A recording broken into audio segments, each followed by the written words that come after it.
വിവിധ ആവശ്യങ്ങൾ ഉന്നയിച്ച ലോക്കോ പൈലറ്റുമാർ നടത്തുന്ന സമരം 14 ദിവസം പിന്നിട്ടു. പ്രതിവാര വിശ്രമത്തിനും തുടർച്ചയായ രാത്രി ഡ്യൂട്ടികൾ ഒഴിവാക്കാനുമുള്ള പ്രതിഷേധ സമരം ഒത്തുതീർപ്പാക്കണമെന്നാവശ്യപ്പെട്ട വിവിധ സംഘടനകൾ പാലക്കാട് DRM ഓഫീസിലേക്ക് മാർച്ച് നടത്തി. ദക്ഷിണ റെയിൽവേയിലെ ലോക്കോ പൈലറ്റുമാർ നടത്തുന്ന അവകാശ പ്രക്ഷോഭ സമരം ശക്തമായി തുടരുന്നു. വേതന വർധനയ്ക്കോ മറ്റ് ആനുകൂല്യങ്ങൾക്കോ വേണ്ടിയല്ല സമരമെന്നും അർഹമായ വിശ്രമ സമയം നടപ്പാക്കിത്തരണമെന്ന് ആവശ്യപ്പെട്ടാണെന്നും സമരം ചെയ്യുന്നവർ വ്യക്തമാക്കി.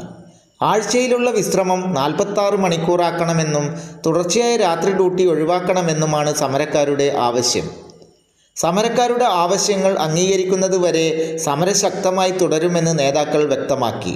കഴിഞ്ഞ ജൂൺ മാസം 1-ാം തീയതി തുടങ്ങിയ ലോക്കോ റണ്ണിംഗ് സ്റ്റാഫിൻ്റെ സമരം മതിയായ പ്രതിവാര വിശ്രമം നൽകുക, തുടർച്ചയായ രാത്രി ഡ്യൂട്ടികൾ 2ആയി ചുരുക്കുക, അതുപോലെ തന്നെ ജോലി സമയം 10 മണിക്കൂറായി കുറയ്ക്കുക, ഔട്ട് സ്റ്റേഷനിൽ കഴിയുന്ന സമയം 48 മണിക്കൂറായി ചുരുക്കുക എന്നീ ആവശ്യങ്ങൾ ഉന്നയിച്ചുകൊണ്ട് ചെയ്തു തുടങ്ങിയ സമരം ഇന്ന് 14-ാം ദിവസം കടന്നിരിക്കുകയാണ്. ഈ ദിവസം വരേക്കും ഈ സമരം തീർക്കാൻ ആവശ്യമായിട്ടുള്ള യാതൊരു തരത്തിലുള്ള നടപടികളും അധികൃതരുടെ ഭാഗത്തുനിന്ന് ഉണ്ടായിട്ടില്ല.